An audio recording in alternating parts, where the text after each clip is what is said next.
What is going on, everyone? Happy Monday. This is Frank Rock. Got Carrie with me again tonight. This is the House of Orange Sports Channel coming at you. Got a lot of stuff coming on with football tonight. We're going to talk depth chart. We're going to talk Heupel's presser. We'll talk Boo Carter mentioned today. We're going to talk recruiting. A little bit of recruiting happened over the weekend, for sure, this weekend. And it continued on. And we got more news today on it as well. But how's it going, man? Pretty good. Can't complain. Living the dream. First day as a 2024 master student. You said you start tomorrow. Yep. All Start right. classes tomorrow. Yeah, no, Hype mentioned today. He said could feel the electricity on campus today. So you'll have to relay to us what the electricity is like tomorrow. I will do. So I'm sure you'll be following probably Nico around trying to get all the scoops on him tomorrow. And yeah, all day long. All day long. So, all right. Well, relay to us what you get on that if you get any scoops on that along the way. So. I'll try not to hurt him. All right. Yeah, we need him healthy. Need him healthy in a couple of weeks for sure on here. We've got a few here in the chat already, so we'll kind of go a little out of the gate here. Got old Moonshine in the house. Maybe we can get mead drinker. Maybe we can get Cider King, and maybe we get a beer drinker in here. We can hit all of them here tonight. Matt Stone says sick and smoky. Got a member of the channel, Papa J. What's up, Papa J?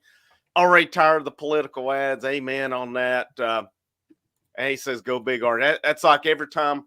That's what I'm like on Twitter. I don't want to see all of it. I've created that House of Orange page to be sports free, but you have so many, so much political. I mean, whatever. Everybody's entitled to their opinion. I don't really care, but I don't need to see every repost and stuff of everything that's on there. I'm over it at this point, ready for it to be gone. But we'll hit depth chart later. We'll let the audience build up here a little bit. But got Tom Odell. He said, I'm here. All right, we can rock and roll now, Tom. There we go. Howdy, Tom. Good to see you, Tom. Glad you're in here with us tonight.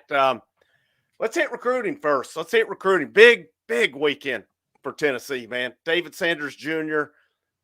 in the fold. I saw, according to the all-time rankings on it, he ranked number 2 all-time. You remember who's number 1? It was the running back. I can't remember his name now that you Bryce asked. Brown. He was a total dud, wasn't he? He was flaky, I think, because of, I don't think it was a talent issue. I think it was just more, he came to Tennessee under Kiffin. Mm-hmm. Montario Hardesty was the main running back that year. Bryce Brown got carried, did good in the time he got the carries. But then he transferred to what? See, Dooley come in, he transferred to Kansas State, did make it to the NFL. I know he played with the Bills a little bit, but a guy that never hit his potential. And I don't know what the issues were. I mean, as far as I know, while he was at Tennessee, I'm not aware of any issues with him. There were others during that time there were issues with, but David Sanders Jr., man, I'm fired up about that one. They have not had a tackle. They have not gotten a commitment from a guy like that. And maybe as far as an offensive tackle, I mean, the best I can remember recently was Darnell Wright. And, that one worked out pretty well as far as him coming in. But, I mean, I don't know. After, we were on here for over an hour and a half on Saturday and stuff, any other thoughts that you've kind of come up with on that? The more I sit and think about it, the more it grows on me how big it is. You're growing a rock. You have a rock to build around. He's your setting stone for the future. You're going to have to replace essentially the entire offensive line outside of Lance Hurd. And you're not just trying to fill in the left guard, center, and right guard spot. You also have to fill in some backup spots too. So he allows for some stress to be relieved. Now that you have 2 guys, you have both your tackles filled. You can build around 2. And you got Lance Hurd, who's a 5-star prospect out of LSU. And then now you have the man, the myth, the legend himself, the 5-star. You can build around him, and you can build a really talented offensive line group. And you're not trying to deal with the guys that we have in the past from the Pruitt era. And you're not just putting in guys just because you have to play them. Yeah, I agree with you. I think it's big. And speaking of next year's offensive line, there I told you there was some interesting. Of course, we texted about Cam Seldon. We'll talk about that later. There was one more that stood out to me really big, and it is regard to future, maybe current and future offensive line. See if you saw that today. Some of Heupel's comments that we'll get to here in a few minutes. They'll come back. We got 23 in here right now. Hopefully, we'll build up in just a few minutes. Hit that thumbs up, share it out. If you're out here on YouTube or on Twitter or Instagram or wherever you're watching from, make sure you share this thing out. That's the biggest thing. Get this thing out here. Super chats are available. We are appreciative of super chats on the channel. Any super chats, any membership stuff, they do go back into the channel to help bring us, especially with basketball around the corner, baseball not too far away.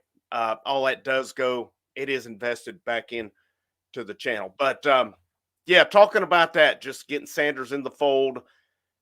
And then we talked about it Saturday, and I'll come back to Sanders here in a minute, just the impact that he has. I mean, George McIntyre, I've seen he's fired up. Nico's got to be fired up because, I mean, he's going to be here next year, hopefully. And like you said, you're losing most of your offensive line after this season. Nico's got to be fired up. Whoever the heir apparent to Nico is has got to be fired. Faison Brandon has to be fired up. You're getting just a big, big time prospect in. And we looked at some video on him on Saturday, just his agility, the way he moves. I mean, it's natural you think he's probably going to get up close to 300 or so pounds. I'm fired up about it, but the one that caught me off guard a little bit was, and we talked about it, I remember saying, which position did they say? You said linebacker first. We agreed on that. Did you see Jaden Harmon coming a day later? You know, I'd heard some stuff about somebody brewing. I wasn't sure exactly who it was. It's nice to see that it was Jaden Harmon, though. That was a little bit of a surprise on my end. I thought it maybe could have been a different guy. But really nice to get Harmon stealing from Alabama. It's always a good day whenever you cherry pick something from the University of Alabama. Yeah, absolutely. And I did a video yesterday, you guys. If you haven't checked it out, check that out. But I looked at some film or pulled up some of the film on him. His film is impressive. Very fast. His coach said he runs a 4.5 40. He can play safety. I think it was Matt Ray, VolQuest.com, had been down last week and said that, he saw him out here returning punts and said, well, he didn't look out of place. Said, well, he wasn't out of place because apparently he's the punt returner on the team. There were some people in the comments on the video said they've seen him play. He will absolutely hit you. You saw it on some of the video on his. I love the commitment. Just what little I've seen of Edwin Spillman, the way he'll hit you, the way he flies around, reminded me of him. And then I thought it was pretty interesting today. I saw where Tennessee may be getting a visit from the number one linebacker in the country, Ty Jackson, out of Florida. They're targeting that Alabama weekend for him coming in. So, I mean, at this point, if you're Tennessee, you mentioned the term cherry pick. I think you can be pretty selective in what you got going for, I mean, because you get Jackson, Onis Konabani. I think he's going to be in the equation on Friday to give him 24. With Jackson being from Florida, you got to think that's a tough pull to get him out of Florida. But right now, you get him to campus, you let everything else take shape, because the guys you're going to get to campus now could, they go with the Ty Jackson. Could they try with an Isaiah Gibson? Could they try that route again? Do they take another shot with Perlotti? Possibly. I don't know if they'll go that route or not. Is there any receivers, running backs, whomever? The fall, that's these guys that are still there on your recruiting board. 2 back-to-back weekends will be the ones. Florida, Alabama. That's going to be your biggest 2 weekends on that. Is there any other names you've heard? I mean, there's Dwayne Morris, too. Any other names you've heard that? Not that you didn't mention. No. Let's see. We've got David Burgess. What's up? Hey there, my Big Orange family. Sure hope Navy gets to play in a few games. Let's see. Is he a senior? He's a year? redshirt senior, yeah. Redshirt I senior. actually graduated with him. He walked across the stage before I did. Oh, really? Yeah. So hopefully he'll get a little PT. Don't we get our full scholarships after this year? How many years was that? Is it like a couple years? I don't think it was more than 5, so it's Yeah. probably in 3 or 4 range. So I would assume this should be the last year. When's this? What is it? 100 or is it unlimited scholarships or is it 105 they're going to? I think it's 105. I don't see how they could get away with unlimited. That's a little Yeah, bit I don't much. need. I couldn't remember which one it is. Do you know when that goes into effect? I have no idea. Let me see if I can find it here because Get on the Googles. Yep. I don't know if they've officially put it in. 25, 26. So that's a couple 25, years 26. away. So Tennessee's still got to buy if they've got any scholarship limitation. I'm thinking they still have at least a couple years of them right now. I mean, the biggest thing I think it is you can sign as many players as you can, but you still got to be under that limit. So Tennessee is what? Is their limit like 82 right now? It's not a huge difference, but I mean, it's still a couple players. When they go to 105, man, recruiting is going to be wild. Recruiting is going to be wild at that point. I mean, especially you're going to see, is it going to be like the old NCAA football? You can stack 5-star class where you've got basically 25 5-stars in a class or something. That'd be nice. Golly. I mean, where Tennessee's going and their trajectory, it'll be interesting to see. Devontae Bond's in here. What's up, man? How about that D line that decommitted from Georgia, Christian Garrett? Everything I've seen on him seems to be Georgia Tech. But, I think if you're Tennessee, you at least got to take a swing at it. They were in on him first time around. So, yeah. If you're Tennessee to this point, you can do that. You can take those chances on these guys. You don't have to try to find some diamond in the rough. Not saying you don't, because there are some guys that bloom late.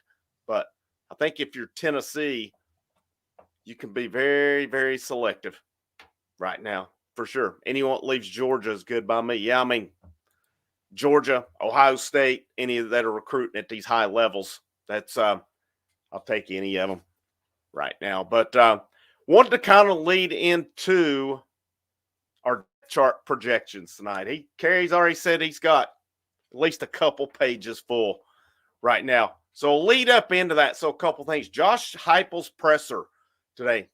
So basically, fall camp is over with. So they're now progressing towards 2 weeks from now. No depth chart. I did see where 24/7 Sports put out a depth chart.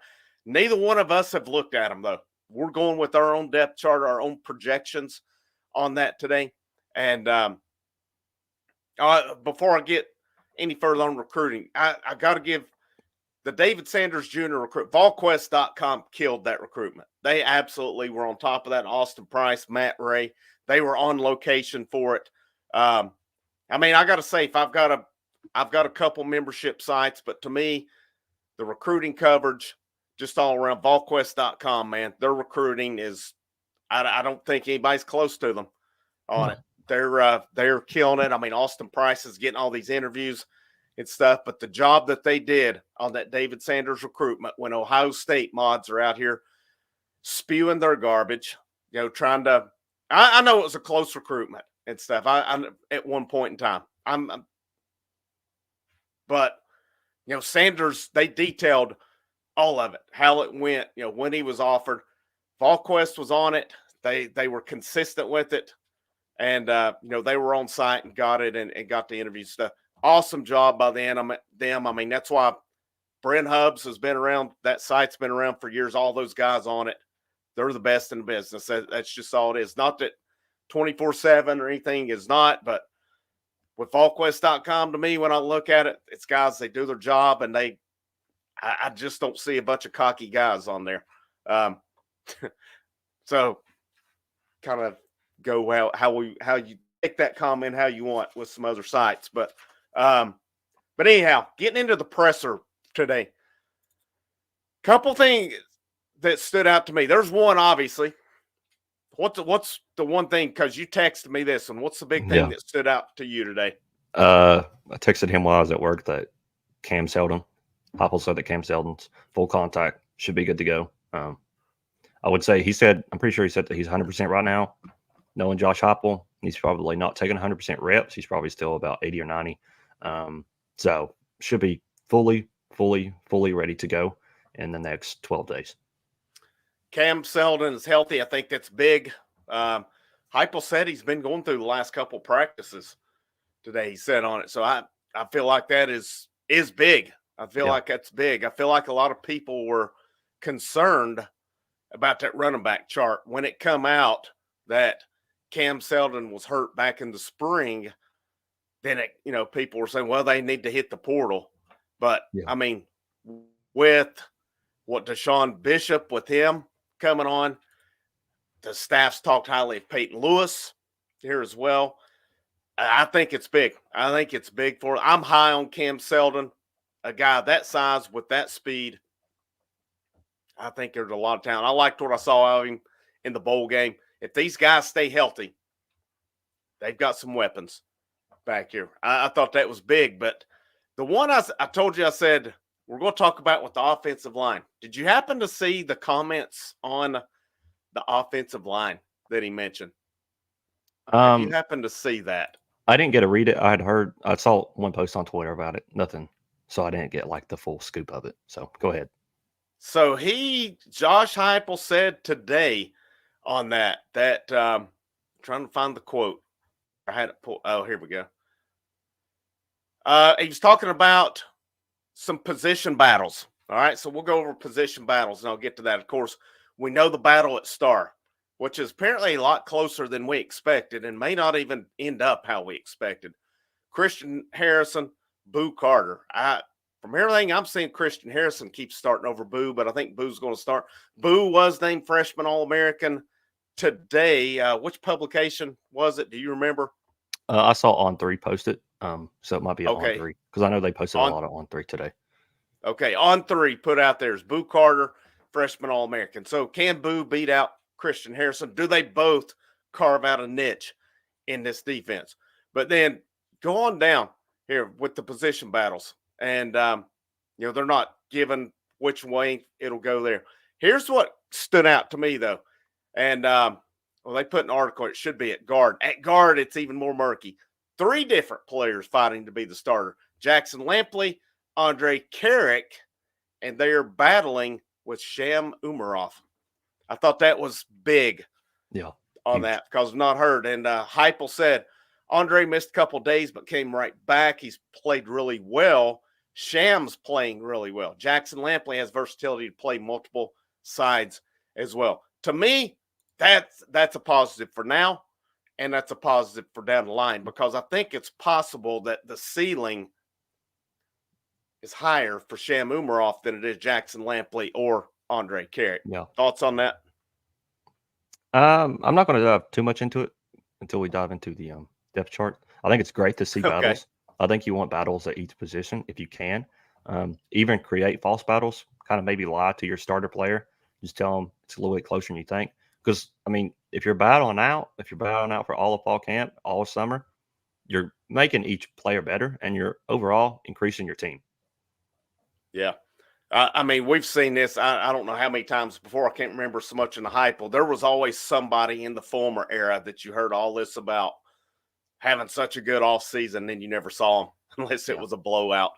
And it's happened with each coach. I feel like it could be the case here as well. But looking at it as well. So talked about Boo Carter, freshman All-American. I thought that was pretty interesting. He and Christian Harrison are in a battle. We'll talk that depth here in a minute. Cam Seldon being back, I thought that was a positive. The headset stuff is going to be pretty interesting. He talked about that. That was part of today. Talked about their communication, how they feel like it'll benefit the defense more than it will the offense. I thought that was pretty interesting, actually. So I'm assuming probably your Keenan Pili will be the headset guy because I would think he'll kind of call things with you as well. But that's going to be an interesting one. I know they've talked about the iPads And of course, they did talk about the recruiting and what they've done about how Tennessee's just so close to all these as well. So, with all that being said, we talked about the presser, boo, freshman All-American. We've already hit on recruiting. It is time for the main event of the evening. It is depth chart time on the House of Orange. And again, we have not looked at any other place's depth charts. This is a totally 100% our own depth charts. We're not copying, we're not pasting on that. So, without further ado, are we going to start with the obvious? You want to go with the offense first? I think we have to start with the obvious. All right. I'm pretty sure we're going to be in agreement on this one. QB number 1. Is there any doubt? No, none at all. Nico number 1. All right. Now, we're going to see where you and I go on the depth chart. QB 2. Who you got? I got the one and only Gaston Moore. QB 3. The Merc. No or. You go 2-3 more than Merklinger? Yes. In the event Nico wakes up sick or something. Like he did last week. Yeah. I mean, they said there were situations they were prepared for. And that's when you never know. I mean, you never know. Does Moore start or does Merklinger start? I think you have to go with Moore, just considering the fact that he came to Rocky Top with Heupel. He's been in this offense now for a few years. He's been a part of this offense more than anybody else on the team, considering he was a part of it at UCF. So I think that's a guy that you can throw into the offense, and he'll get the job done. He's not going to blow up the stat sheet, but he knows how to run the offense, and he should by now know how to run it perfectly. So I would fully trust him to be the quarterback if we needed him to be. So you kind of answered my next question.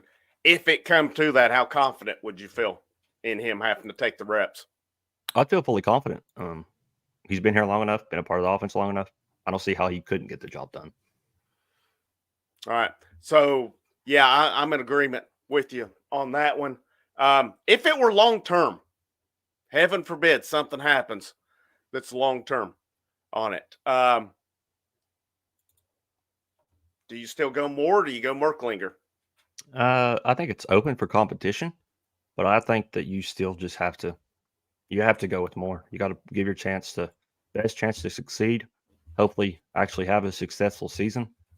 I'm not sure you can throw Merklinger into the fire because that's just not something the kid's expecting right now. He's not expecting to really play at all this season. He's just practicing and hoping to get better. So if something happened to Nico and then Moore was a starter, and that's a lot of pressure put on Merklinger. That's a lot out of nowhere, and that can play a huge role.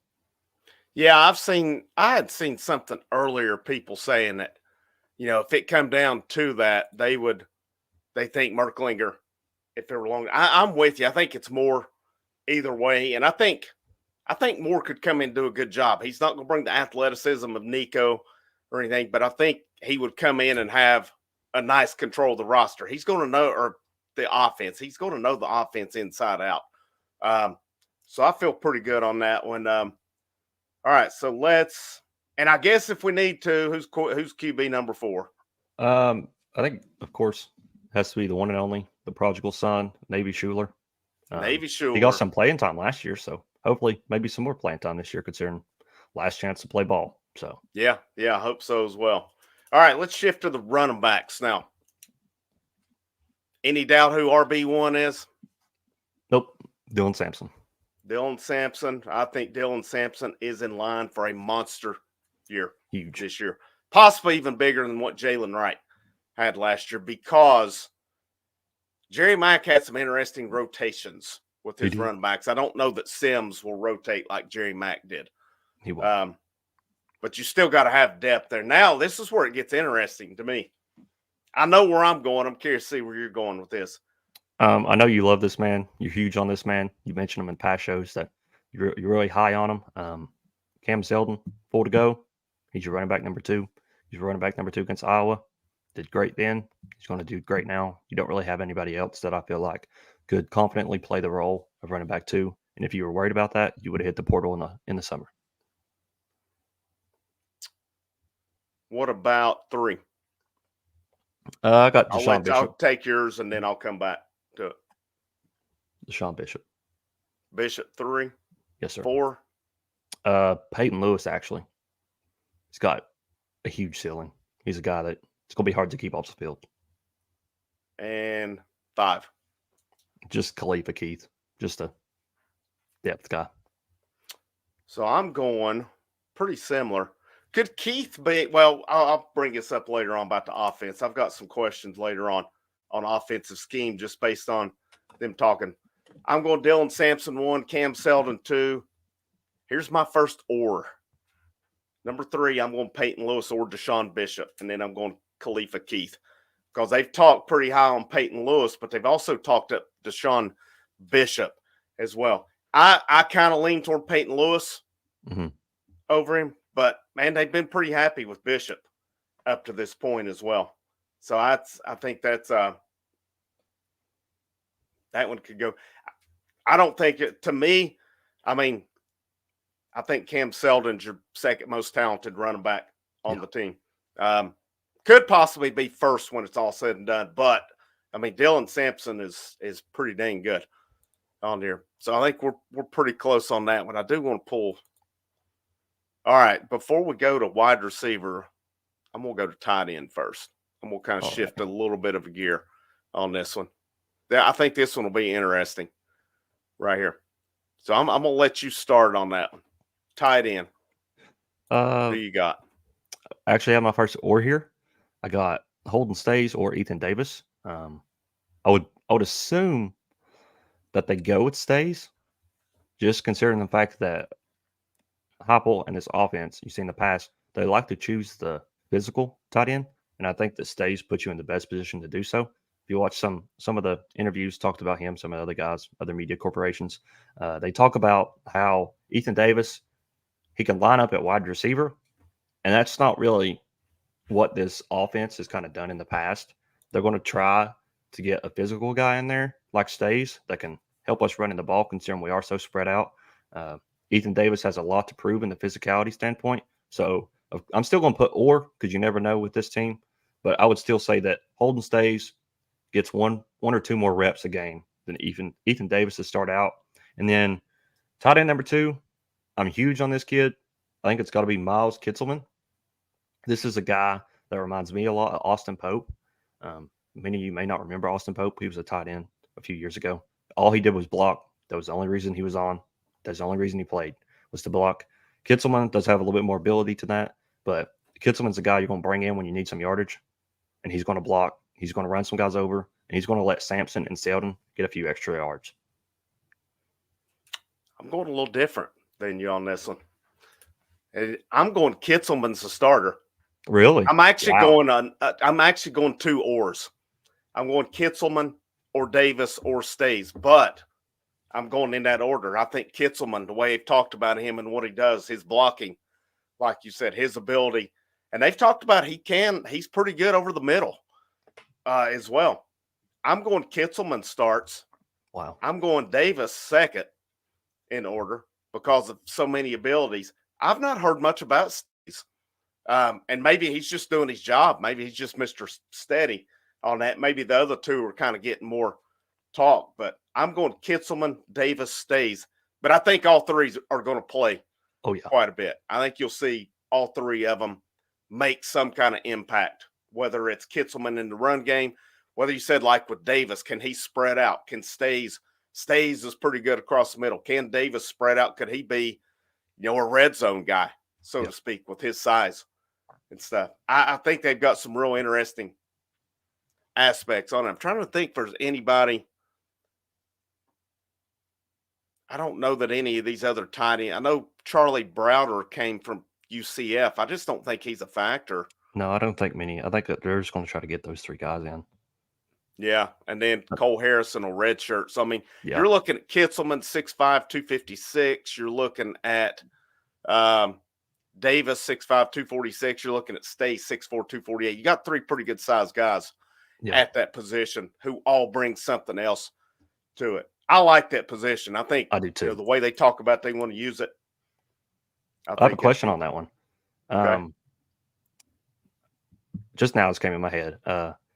Does this tight end room remind you a little bit more of the 2022 room? Considering you had Princeton Fant and Jacob Warren, you had two very versatile tight ends, totally different guys. Princeton Fant was kind of, he could do everything, and Jacob Warren was kind of over the middle and blocking. I think you kind of see that. Ethan Davis could be your Princeton Fant. Holden Stays or Miles Kitselman could be your Jacob Warren. You think the same? Possibly. So the thing, now, like you said, Fant could do it all. I mean, because he got goal line carries and stuff, but his ability, just his athletic ability, the way he can move, I would say Stays is I don't know if I would say Stays is more like him or Davis. That's there's almost a part of me would put Davis. I thought Warren was a better receiving tight end than Fant. Mm-hmm. Even though Fant was pretty good. Like you said, Fant just did so much. He did. He was all over the place. Yeah, I think we may have underestimated how much he meant to that team. Maybe not his senior year. There were other parts when he was there. But I loved it when they went with the package of him at running back. I thought it was awesome. Yeah, it was pretty cool. But that was a pretty good tight end room. It really was. And, I think of that freaking Ole Miss game where Warren got the first down. They didn't give it to him. Yeah, that was pretty brutal. Were you there for it? Yeah, I was there. Unfortunately, I stayed. So we know who one of the throwers was at this point. I threw the mustard bottle. Breaking news. All right, here we go. I think this will be an interesting one right here. Wide receiver. So I guess that we want to go two outsides and inside. Yeah, that's what I'm thinking. Guy on the left, guy on the right, and slot. All right, I'm going to say wide receiver 1's outside, wide receiver 2 outside, wide receiver 3 will say slot. So wide receiver 1, where are you going on that? This will be on the left side. I got the one and only Brew McCoy first. Thankful to have him back. Great to have him back. Great to have him return healthy. He's a guy who's going to block for you. He's going to get the job done.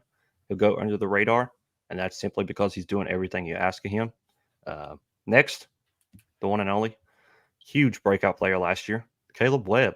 I think that's a guy that you want to see get a lot more reps. He's put on some weight. He's had a great fall camp from what I've heard, and I think he'll be a great factor in this offense, and you'll see him play more than you probably think he will. Are you going him back at Brew? Yes, right behind Brew. Okay. Yeah. And then third, wide receiver 3 will be Mike Matthews on that left side. Mike Matthews is a guy, he can play anywhere across the 3 spots. He could move up if he sneaks into maybe the third game of the year. I forgot. Kent State, that's who it is. Kent State, that night game, when it's the blowout, he could come in, make some plays, possibly set up some more playing time in the future. It'd be nice to see him hit the field. I mean, 5-star guy, make plays. I don't really see him playing too much, just simply because of how loaded this wide receiver room is. So I'm going to put him at wide receiver 3 on the wide receiver 1 spot on the left side. Do you want me to dive into wide receiver 2 on the right, or do you want to take your prediction? I'll go with you. I'll go Brew. Yeah, I think that's kind of their more that when you're referring to. Let me hit this here real quick, and then I'll come back to you. So, Papa J, man, appreciate your generosity. Cannot wait until next weekend. Papa J for 20. Thank you as always for your generosity. Greatly appreciate that. Cannot wait until next weekend. Let's go Big Orange. I cannot either. And in Chattanooga ranked top 10. Oh yeah. So they're not just a clown team, but I still expect Tennessee to have their way with them. Sure. So going back to that, I think it's more of your possession guy. So Brew, Webb, I think so as well. I don't know if 3. I'm pretty much in agreement with you. I don't know if Matthews or possibly. I know they've spoke highly about Leacock. I don't know that he's worked his way up to be a factor this year so much. I could probably see, I don't know, that being more possession based. Could an Ethan Davis slide out to that? I don't know He on probably that could. one. I think for sure Brew and Webb. I kind of just went those two on it, to be honest with you. So that's where I'm going there. I'm going to lead off number 2 here. I'm going to get out in front of you. That way I'm not stealing Alrighty. all yours. Wide receiver 2, I'm going Brazel as a starter. I expect big things out of him if everything we're hearing on him is right. Dante Thornton backing him up, number 2. That's my 2 guys right there. And I would put Mike Matthews number 3 on that. I think Matthews could possibly go number 3 in 3 different spots, to be honest with you. He probably could. Who's your wide receiver number 2? Far right, let's go. I'm actually going to put it or. I'm going to put the same as you, Brazel and Thornton. I think that Brazel will probably win the starting job long run, but I think that Thornton's shown the flashes of being a starter. He's got great down the field speed. He creates the separation. Really tall guy, great hands. Hopefully, if he's fully healthy, he can compete. I still think there's too much upside with Brazel, whatever his name is. Yeah, I'm not sure. I think it's Brazel. I may be wrong on that though, but If he does really good, we'll just call him Brazil because there that you go. sounds cooler in my opinion. So yeah, Brazel or Thornton. I think that's a position you want to let him fight for that. Third, actually got Leacock there. He's not really Okay. a slot guy. He's a little bit bigger, more of a Brew size. So probably 3 for him. What about this? Could we throw this guy in there? Think we'll get Carl Pickens in? I wish. I don't know if I'd want today's Carl Pickens. I don't know. He might be. He might still. Carl Pickens was the man. He was so good down there on both sides of the ball, actually.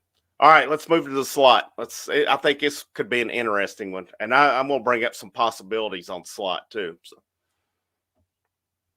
I'll let you start on that one. All righty. Of course, leader of your wide receiver group, Squirrel. He's your slot wide receiver. And then you got the guy that's made the biggest transition this offseason in Jazz Nimrod at number 2 behind Squirrel. That's a guy played really good last year when you were called on him. And I think he takes an even bigger step this year. I think he actually has a better season than Caleb Webb, kind of his counterpart last year. Guy with a huge upside, guy the coaching staff loves.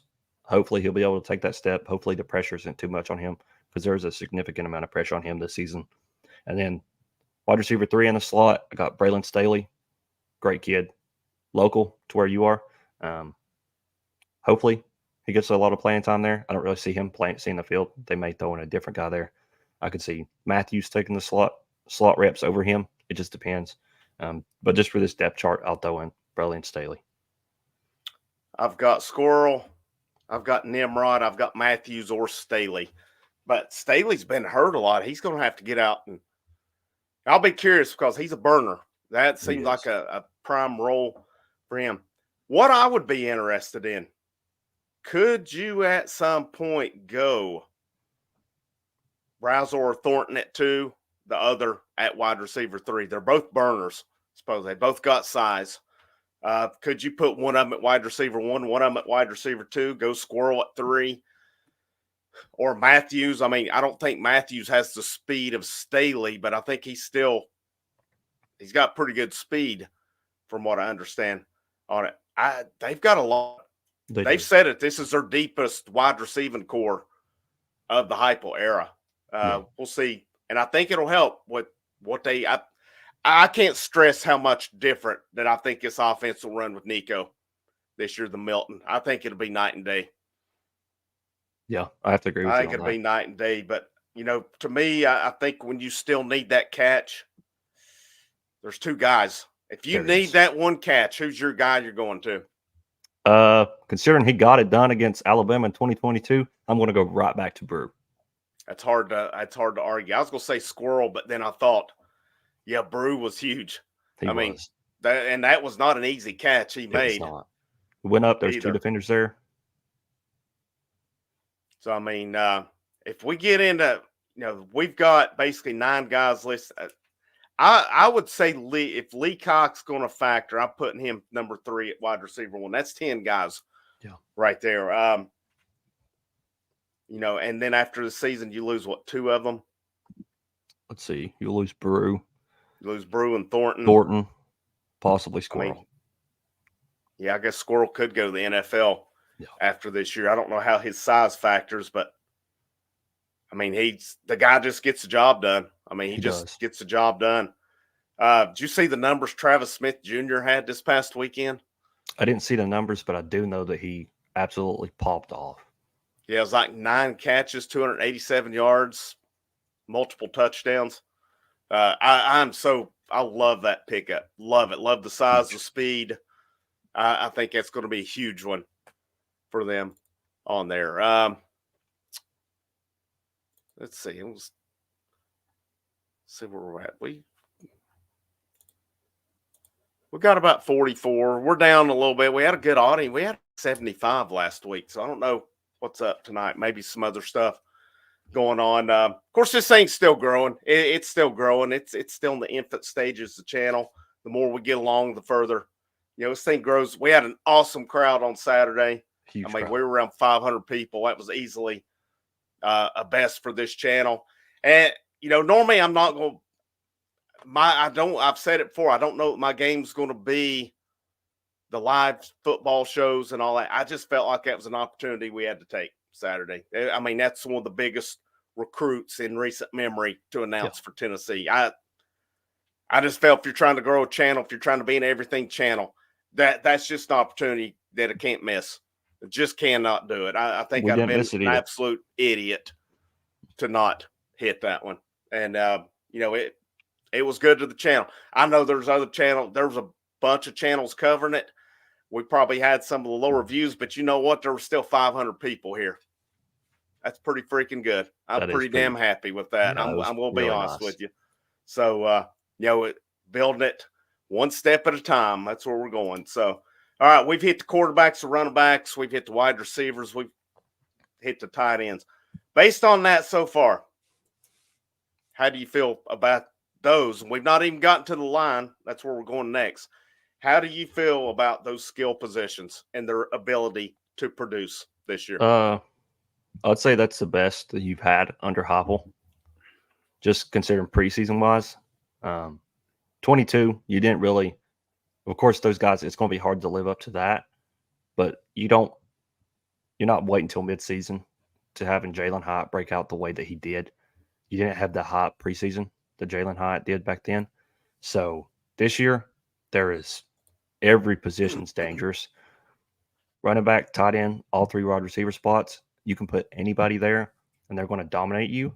Heupel's finally got his offense, so it'll be great to see what he's capable to do with all his weapons.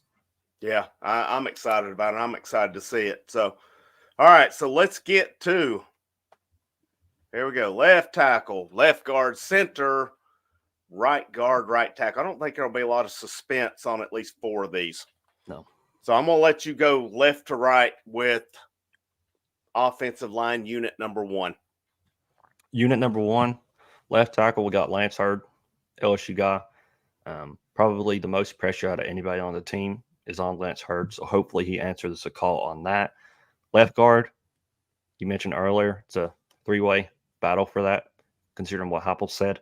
I think that's I think that's a position that Jackson Lampley wins. I think that's a veteran spot. You need a veteran guy, and I think Lampley wins that.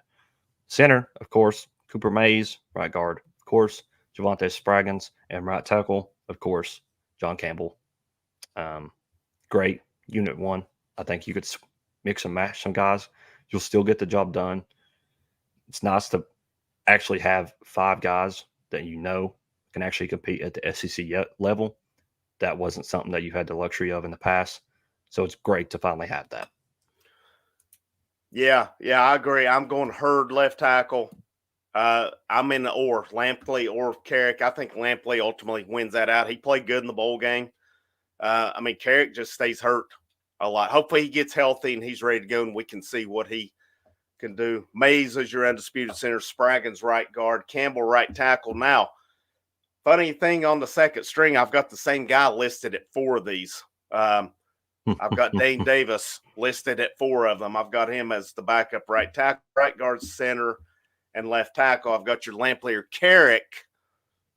Obviously, who doesn't start is the backup, and then I got Umarov in there as well. I've got Larry Johnson as the third left tackle as well, and then I'll go a little further in a minute. What do you have across the board on that one? I went a little different than you. I didn't do the Dane Davis choice. Left tackle, I got Larry Johnson. Left guard, I got Sham or Andres Carrick. Center, the backup center would be Bison Lang. Coach has been huge on him. Hopefully he'll live up to the hype. Right guard, I got Sham or Carrick again there because that's kind of, you're going to mix and match those guys. And then right tackle, I got Dane Davis. Dane Davis can play anywhere on the line, like you said. I think it'd be nice to not rely on him as much as you did last year. And it would be nice. I'd be okay with sacrificing some plays and letting some backups get some reps and not just throwing in Dane Davis all the way across the line. It'd be nice to see Larry Johnson play. It'd be nice to see Bison Lang play. And it'd be nice to see Sham and Carrick split a lot of reps. Yeah, I agree with you on that. I think, too, your ceiling with those guys are much higher. I mean, Davis and like Ollie Lane, they kind of remind me they're guys who, they're going to go out here and give it all. They're all. They know their assignments. They know what to do. I'll be honest. Davis at right tackle scares me a lot. I like him more inside. I think he's a pretty solid inside guy. He knows his stuff. I think the speed, that's what concerns me on that. And, just so I was actually reading up on NC State earlier on, and they do have some pretty good ends on their team. So I think we need our best offensive line. I was reading on their offensive line. They've got a pretty good offensive line coming back this year. That's, the big difference for me in that game, they're replacing a lot of guys on defense. I saw different reports on them. I don't think they can keep up Tennessee, but they can score. But I think it'll come back. But, Lang, I've got him after Davis at center.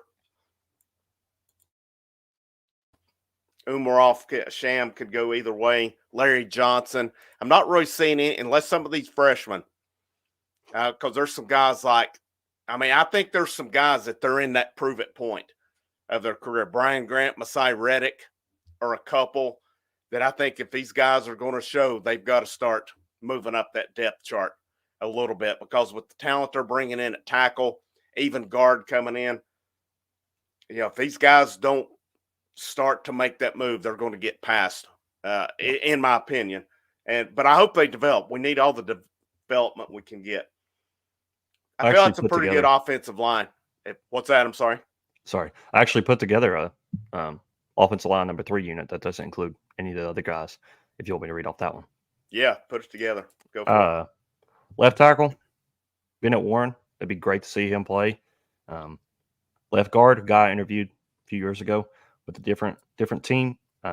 Masai Reddick. I think that's a guy that you kind of hear a little bit about. It'd be nice to see him see the field. Center would be William Satterwright. It's a guy the coaching staff was huge on recruiting. And then right guard, Aiden Bussell. That's a guy with a lot of upside.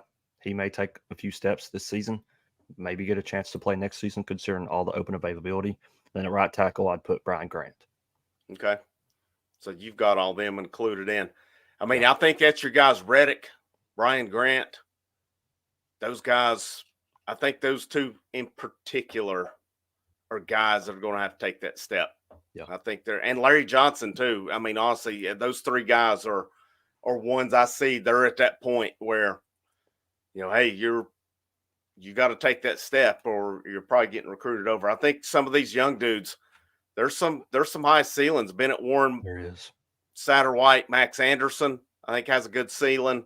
He does. What's some of these guys like Jesse Perry? They've spoke highly of him. Just looking down at Gage Ginther. So there's talent. How do you develop it? The good thing is a lot of times, what's a Trevor Duncan? He's a redshirt freshman. He and Aiden Bussell. What steps do they take? Jeremiah's Hurd.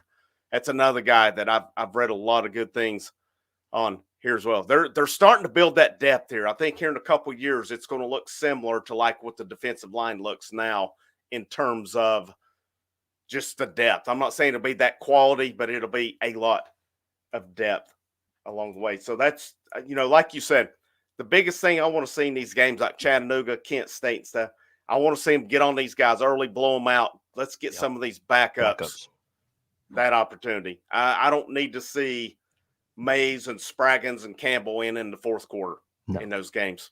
I really don't. We've got concerns if they are. Whenever you can get a chance to get them an opportunity, I'm totally forgetting those guys because, game reps, you just can't replace game reps. Doesn't matter who it's against. I know these offensive linemen are going against possibly the best defensive line in the country. But the depth's building. That's what I like here. And they're bringing in some more talent this offseason. I wouldn't be surprised to see them hit the portal even. No. I mean, especially if they're concerned on center. Go out and get a center out of the portal.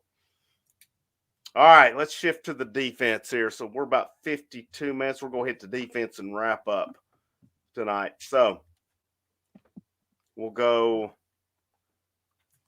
Does Tennessee even play three linebackers at the same time anymore? No. Unless it's maybe goal line or something. Yeah, they don't really play three anymore. Yeah, I mean, it's pretty much your old nickel. They call it star. It's basically your nickel package is what they play. So I think this will be interesting right here. This one, I think we'll probably agree on a bit of things. I think we could go different on a couple things. So I know this one's going to be a tough one. Left end. That's end. The Leo. The Leo? Yeah, this is going to be a real hard one right here. Yeah, the one and the only future number one overall draft pick, James Pierce Jr. James Pierce. I think we can agree on that one. Yep. Pretty much. How you got it going back up to him? Joshua Josephs. That's a guy that could start for us or any other team in the SEC at outside linebacker. And who you got behind him? Caleb Herring. He's put on a lot of weight this offseason. Huge on him. Yeah, that was one of my kind of under the radar guys. I'm going the same order on that. And I think there are packages that all those guys could get on the field at the same time. They could. And that could, whew. That'll be nice. If the lines are not allowed to hold, like happened in some games last year, those guys are going to wreak some havoc. I'm telling you. All right. Who's your inside guys? Let's see. Nose tackle. I got Amari Thomas as your starter. Backing up him, I got Elijah Simmons. And then backing up Elijah Simmons, David Hobbs.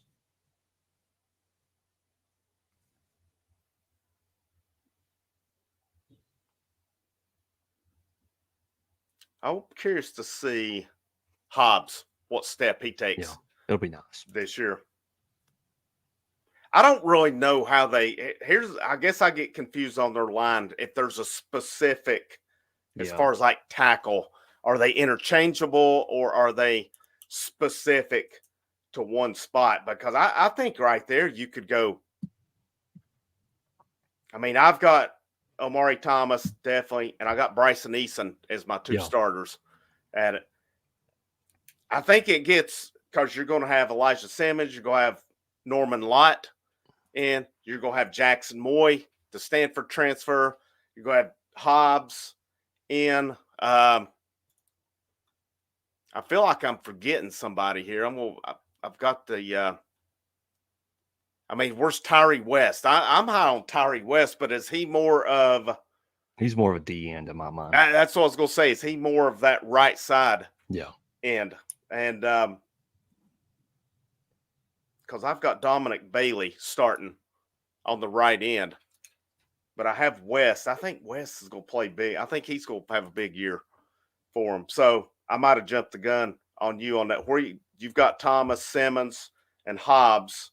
Yeah. What do you got for the rest of the line? Then I'll come back with the rest of mine. The Thomas, Simmons, and Hobbs was my nose tackle. For D tackle, I got Bryson Eason or Norman Lott. And then backing up them would be Jackson Moy.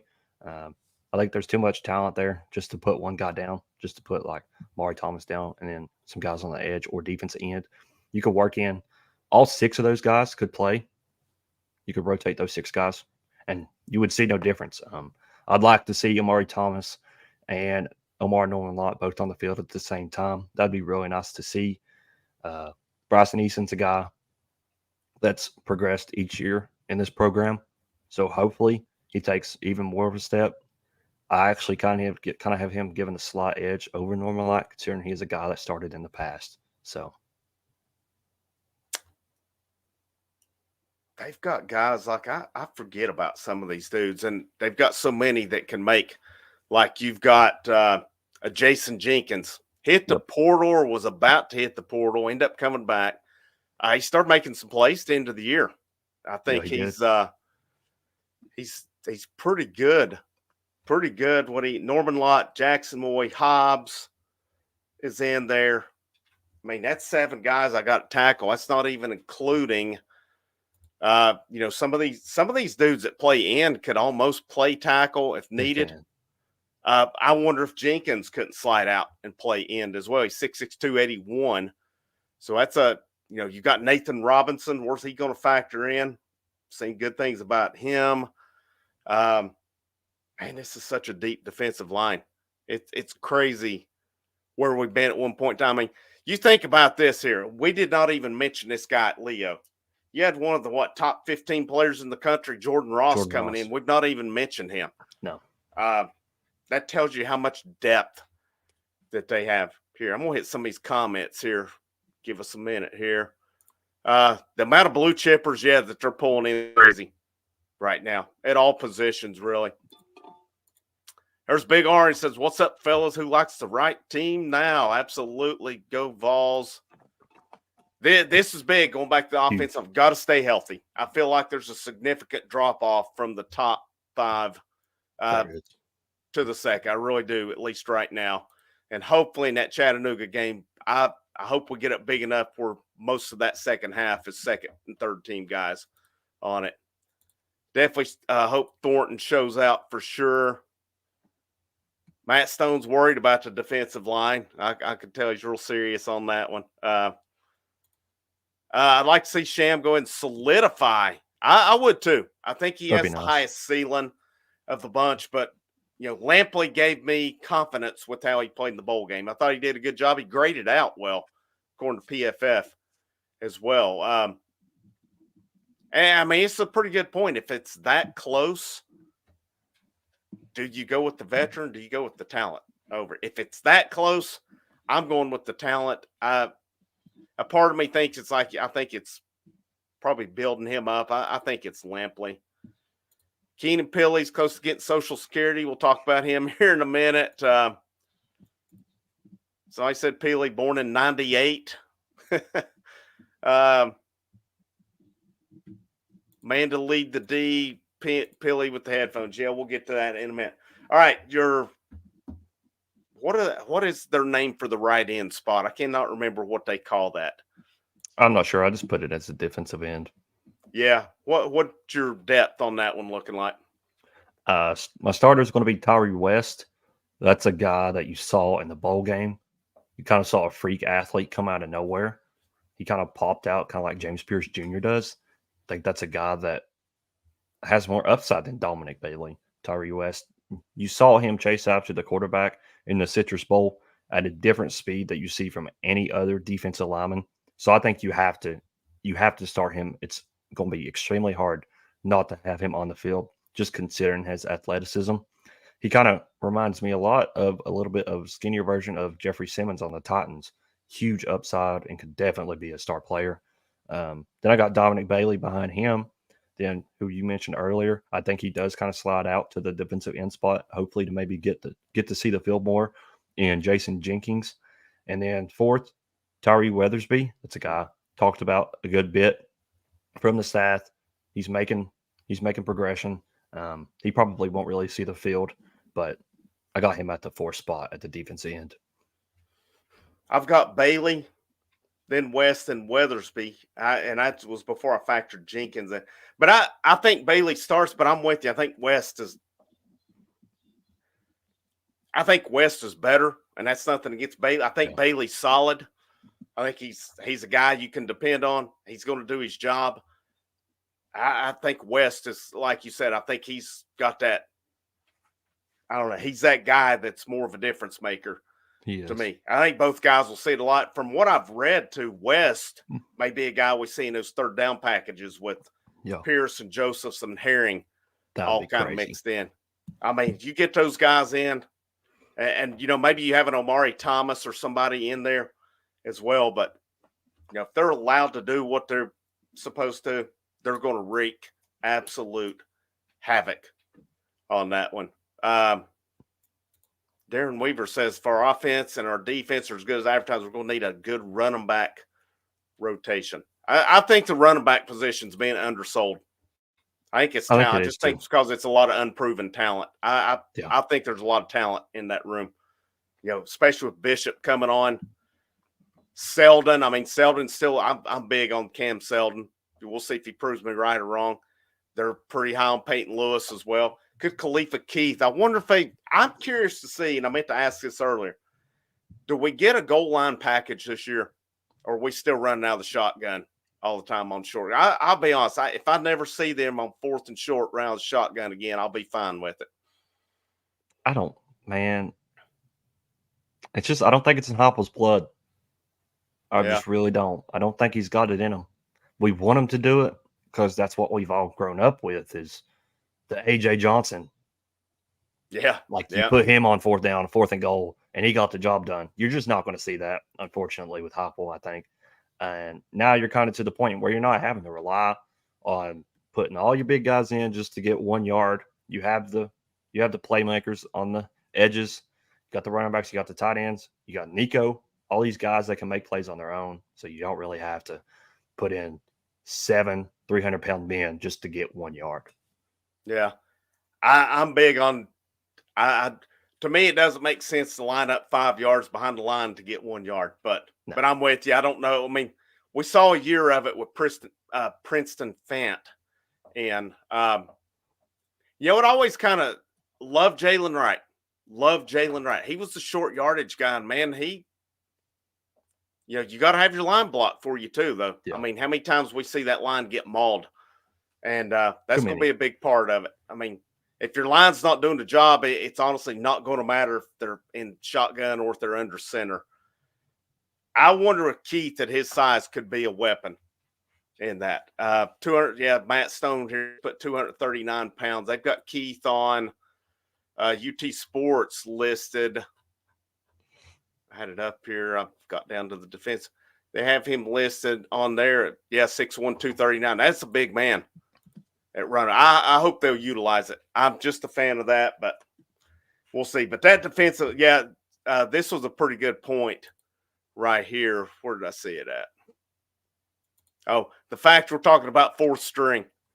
We got a 5-star dude at 4th string Leo, Jordan Ross.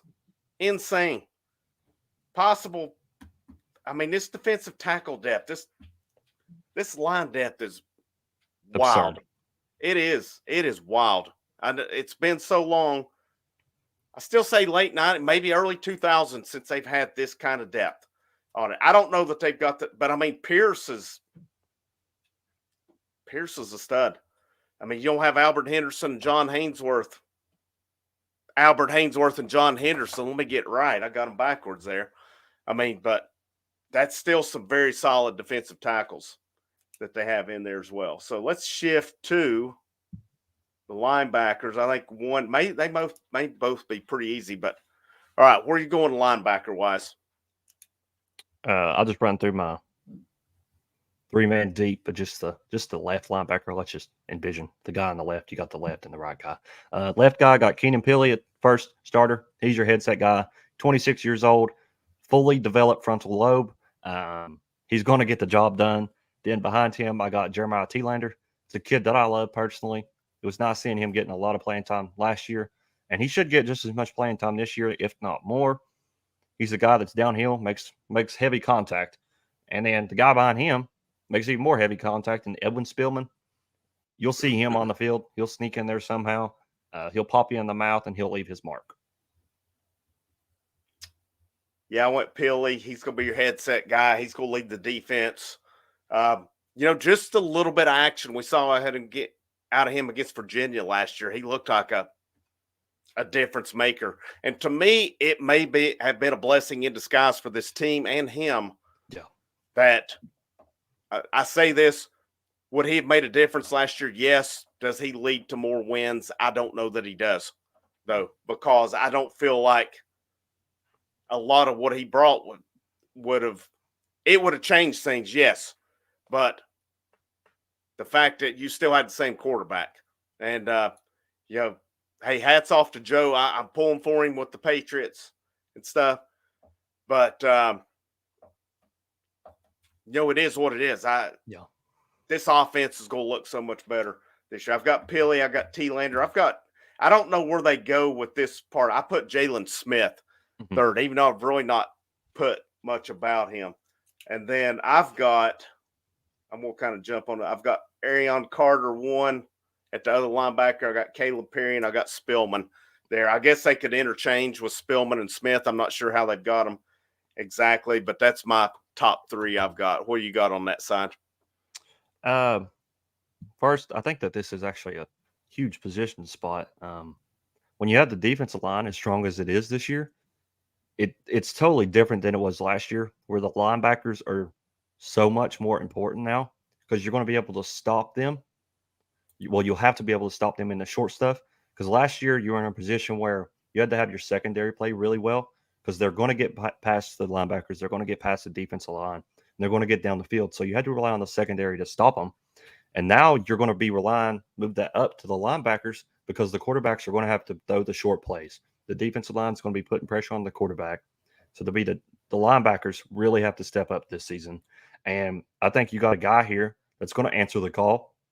In my opinion, he kind of resembles what you used to see out of Tennessee linebackers in the 90s and in the early 2000s. I think Arion Carter is your starter, and he's a guy, he's relentless.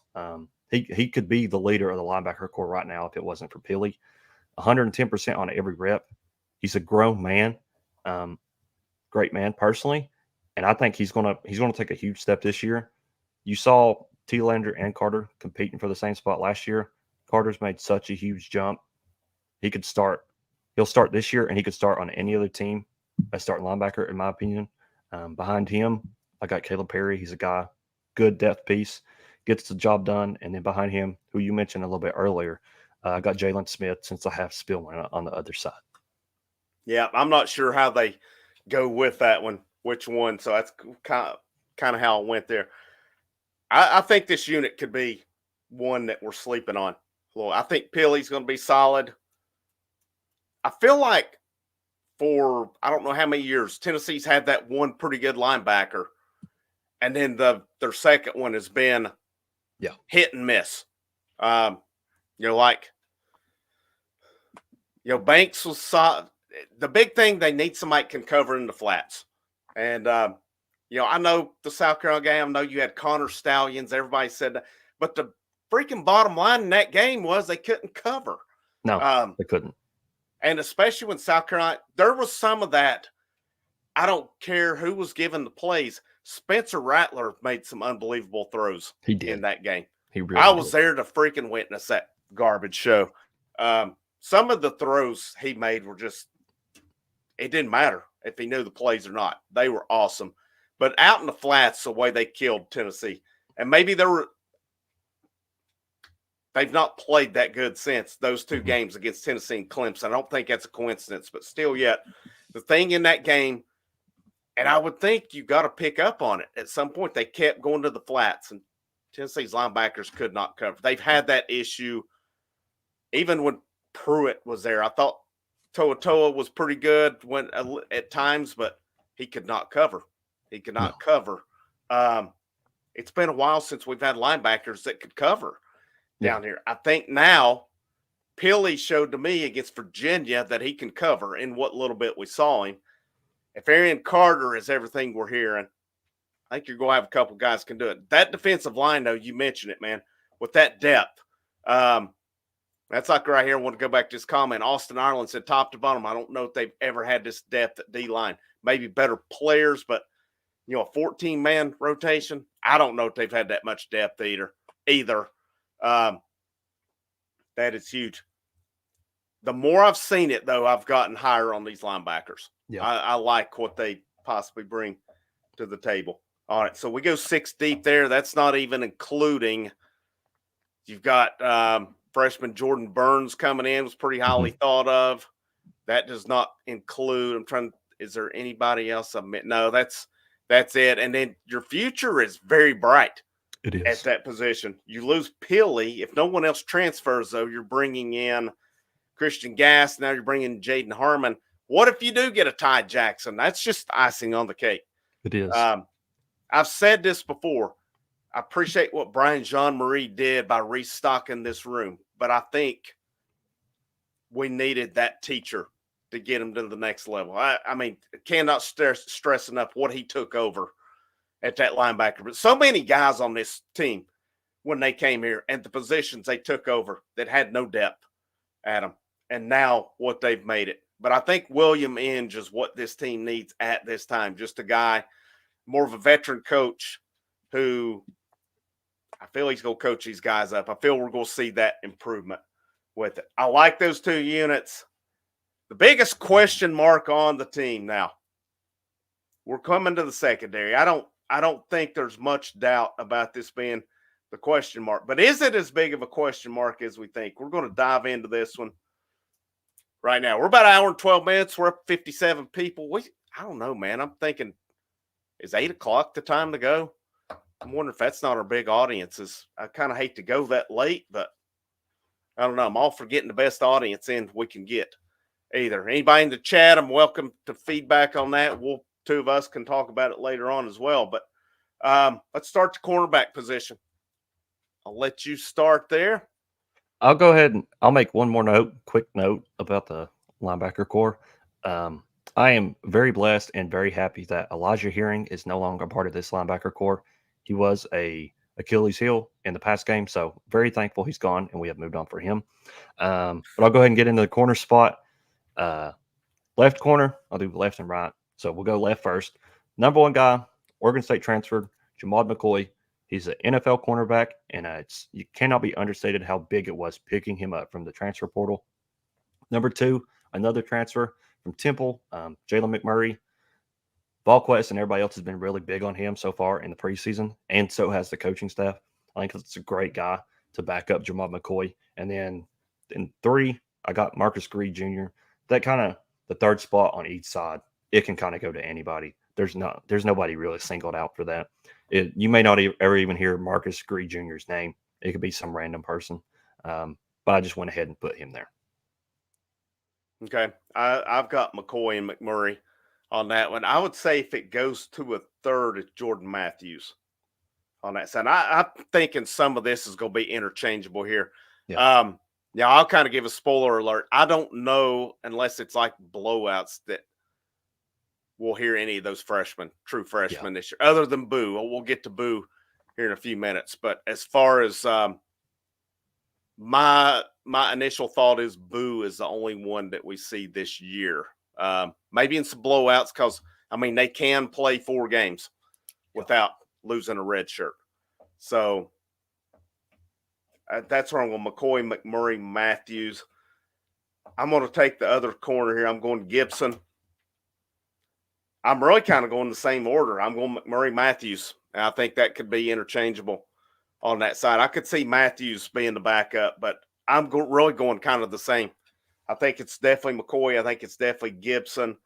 Part of me would say maybe Christian Charles, but I think he's working more safety now than anything. So I'm really going to kind of the same order that you could go McMurray and Matthews. And maybe it's a case of it's Gibson, Matthews one side, McCoy, McMurray on the other one. That's exactly what I said. That's exactly what I got. I got Gibson and Jordan Matthews. I would put Matthews at 4, cornerback number 4, McCoy, Gibson, McMurray, then Matthews. I had to pick 5, I'd probably go with Caleb Beasley. That's a guy I got a lot of upside on. Hopefully, he gets to see the field a little bit. I'm curious to see if they work those freshmen in or not, because there's some talent There is. in those freshmen. I'm just curious to see, will they be able to work their way onto the field. I mean, one I question is they love Will Brooks. Could Will Brooks play some corner as well? Seems to me, or would he be more of a star guy? Is kind of what I wonder. I'm sure we'll talk about him in a minute, but shifting to the star, I think this one could be interesting right here. What's your order on this one? I only got 2 guys here. It's a competition between Boo Carter and Christian Harrison. I mentioned this on a show. I think it was the last show or the one before that. They're going to choose the veteran guy to start out things. I'm not saying Boo Carter isn't going to be the starter at all this season. He could be the starter come week 2, but they're more than likely going to run out Christian Harrison, just considering Willie Martinez, what we've seen with him during the Butch Jones era and now. He'll probably go Christian Harrison, and then you'll see Boo play a tremendous amount. Hopefully, in my opinion, he will beat out Christian Harrison. I'm 100% certain in that. I just don't think he starts the year. Yeah, I've got Harrison or Boo. I think Harrison starts out. Part of me wonders too, can either one of these guys play safety? Yeah. Also, because I think there's a lot of question marks in that safety, which we'll talk about here in a minute. I've got this one actually 4 deep. I've got Harrison or Boo. I think Harrison starts. I think Boo plays plenty. I've got Christian Charles 3rd. I've got McMurray 4th, because I've seen him listed a little bit on it. And I think even possibly Will Brooks could play some star if needed also. So you could possibly play 5 guys at that position. All right. Safety's going to be pretty interesting too, I think. Maybe not the starters. I'm curious to see where we go depth-wise. So who do you have at safeties? Strong safety. I got Andre Turrentine. He's killing Peely. Then it's Andre Turrentine as your 2 leaders. He'll play just as much as McCullough did in the past. So it'll be hard to see the field behind him unless it's a blowout or he gets injured, which we all need to pray that he does not get injured. Mm-hmm. Then behind him, we got John Slaughter. That's a kid that's very active on social media, puts his heart on his shoulder, and you can see that when he plays. I think he does see the field more this year.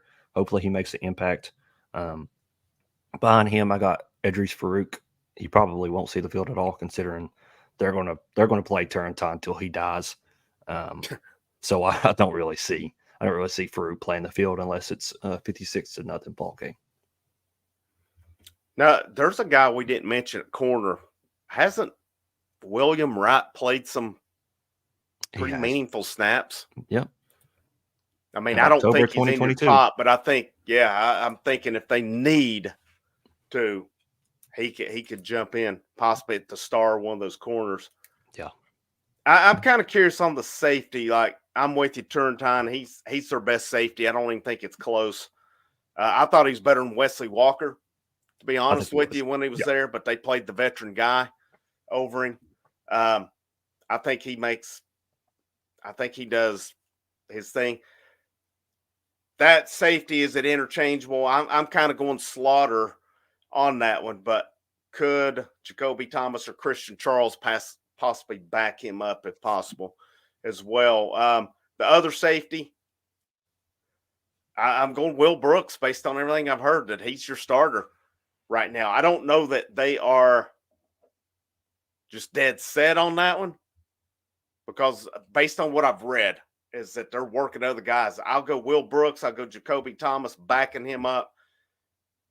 They mentioned Christian Charles as an X factor. I think he could factor in really anywhere in this secondary. The question is he fully back from his injury, which I think he is? Could he move up and take the reins on one of these safety positions? My other question is, can Christian Harrison or Boo possibly play safety if needed? Will they kind of cross-train there as well? So what's your thoughts on that one? I'm going to have to go Will Brooks too. Everybody loves him, it seems. The media loves him. The coaching staff loves him.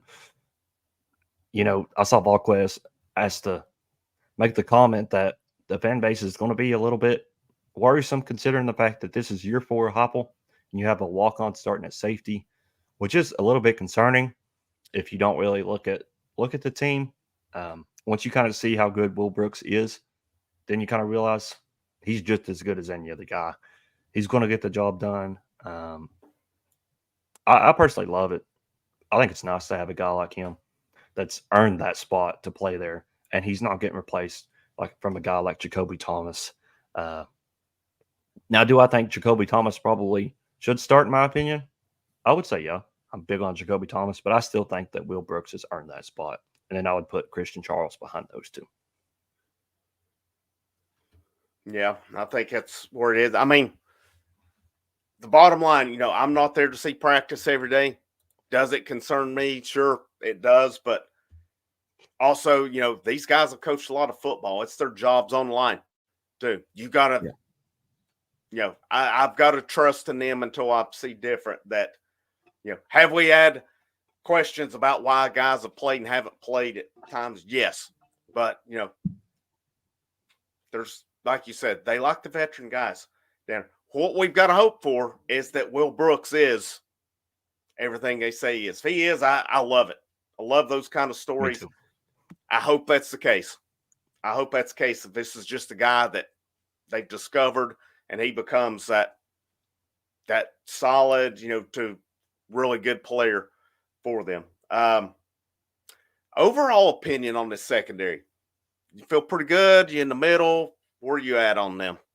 I've got to see it to believe it personally. I think it's better than it was last year, but last year was not a good secondary whatsoever, and you can't lie about that. They just weren't good. So it's really not that hard to beat that secondary this season. On paper, it looks really good, but then again, I'll have to see it on the field. But even though their numbers, they will get inflated due to how good this defensive line and linebacker core is. Yeah, that's going to be the big thing. That line, can it help them out? That's going to be the big thing. But yeah, that secondary last year. I mean, I saw more plays in that bowl game than all. Jalen McCullough was solid. Jalen McCullough's doing his thing right now in the preseason as well. It really hurt him losing Kamal Hadden. He had shown. Kamal Hadden had taken it. I hated it for him. Because the guy had gotten his crap.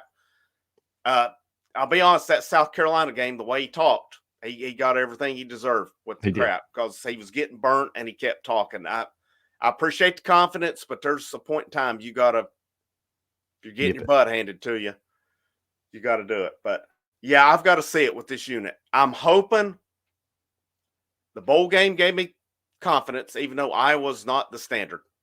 But they did a good job. They made plays. Like I said, you add McCoy. I think McCoy was a great pickup. That star position, that's going to be interesting. Gibson, we've not heard much about Gibson, which tells me it's a good thing. He's just doing his job. Yeah. He's doing his job. Safeties, I think Turrentine, I'm high on him. That other one, we got to. I feel like we've always on that second. It's kind of like the linebackers. We've not had two of them at once. They really need to build that unit. Here's the thing. Matt Stone put, I wish we had Shady. Now Shady may possibly be a linebacker here. It's been said. So that's going to be interesting. Let's go to special teams here. Love me some special teams. Kicker. Who you got as kicker? I'm going to have an opinion. You're going to know the guy I'm referring to here as well when I get to it. If it was me, if I was the coach of the special teams, if I was Mike Eckler, I would start Josh Turbyfield at kicker. Do I think it's going to happen? No, I think Max Gilbert does get the job, considering that's what we've heard kind of throughout camp. I love Turbyfield. I'm huge on Turbyfield. I want a guy with a massive leg that can kick a 60-yard field goal. You could also throw in JT Carver into the mix.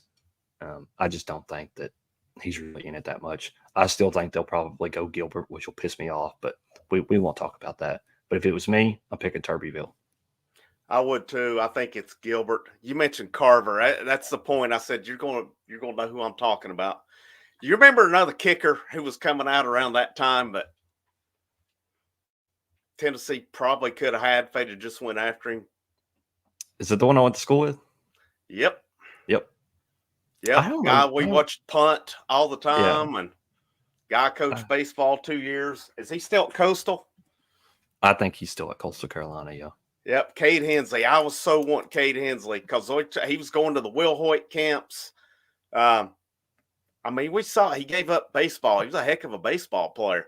He was. Gave it up to kick. And we talked about that a lot. And I think Carver come on as a walk-on. Yeah. And Hensley ended up going on scholarship, which I don't blame him. But no. Hensley was out. I saw some of the camp stuff. I know there were some guys who covered it was pushing for Carver. All the camp stuff I'd seen, Cade Hensley was out kicking Carver. I would have loved seeing Cade kicking. I think what hurt Cade was the end game misses. He really did like to miss end games. Was the thing that killed him recruiting wise. He didn't what now? I'm sorry. He really liked to miss during games. Oh, okay. He was really good. He was kind of like Joe Milton, great in practice, but when the lights are on, he's not going to get it done. Yeah. Yeah, and it could have been. I know it was mentioned that was kind of their guys that they had spotted, but Carver, I know, took the walk on. And I don't know much about Max Gilbert, to be honest with you. I mean, what I know on him, he's a redshirt freshman from Memphis. I don't see, I'm kind of like you. You've got that big leg. You can hit that big field goal. Why not? Why you're kicking off one time. And please, for the love of God, with this team this year, can we please stop with these stupid sideline kicks? Turbeville could kick it out of the end zone every time. Just kick it out of the end zone. Give them the ball in the 25. It's senseless. Yeah. There's nothing infuriates me more than Tennessee will have a big drive or something, get some momentum, and then the kicker kicks it out of bounds. He can't. I'm sure kickers shank it sometimes, but they do. These are by design. I know what they're trying to do. They're trying to pin it and try to get some. Just kick it out of the freaking end zone. I mean, it's not that tough. It's go to NCAA football on whatever system you play. Just kick it out of it every time. You don't have to worry about it. Yep. There's no momentum to get from that. If you can keep momentum from happening in the kicking game, I think you got to do it. Yeah. But yeah, I've got Gilbert. I've got Turbeville kicking off. Ross punting. I think Turbeville kickoff and Ross at punter's given. Yeah. I don't know that the kicking one's done, but I think we're both in agreement on Gilbert. Now, what about punt returner and kick returner? Personally, if Jordan Thomas didn't get hurt, I would go Boo Carter across the board. But considering the fact that he may be a starter, you just can't put the pressure on him, in my opinion, of him playing on defense, punt returning, and kick returning. So I've kind of just got him as the kick returner and put Squirrel at punt returner, even though personally I'd actually kind of like to see Chaz Nimrod return punts because I really just don't want to risk getting Squirrel hurt. I've got Boo at punt returner. I think Squirrel's an interesting. I've got Squirrel kick returner. I've got 4 guys listed at kick returner. I've got Squirrel. I have Boo. I have Cam Selden. I have Peyton Lewis on it. Now with Selden coming off injury, I don't know if they want to risk. I mean, with Lewis coming off injury, I don't know if but those guys seem kind of like they would be pretty good guys for it as well. I mean, punt return, if it's Boo, you could go. I mean, Squirrel, I don't know if Nimrod's a punt returner or not, actually. Could you go? I'm trying to think who else could it be? Could it be another receiver, possibly? Yeah. Boo's who I expect on it, but I'm kind of like you on it with the Jordan Thomas injury. Do you want to risk it? I mean, D. Williams wasn't playing on defense. He was a weapon in that return game. So, you didn't really have to risk.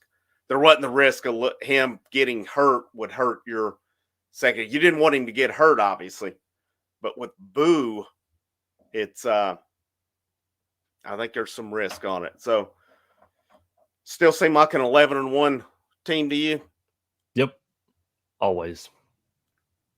Oh, I like it. I think this is a pretty good one right here. You know, if the defensive line's what we think, secondary just needs to be serviceable. Yep. I mean, if you leave any secondary out on an island, they're not going to look good. It's just, and I think that's happened. Part of me wonders if that's not what's happened over the last couple of years, but we'll find out a little bit more this year. So, anything else you want to add before we wrap it up? No, I think the defense will be significantly better than it was last year, and that's the only point I'll make.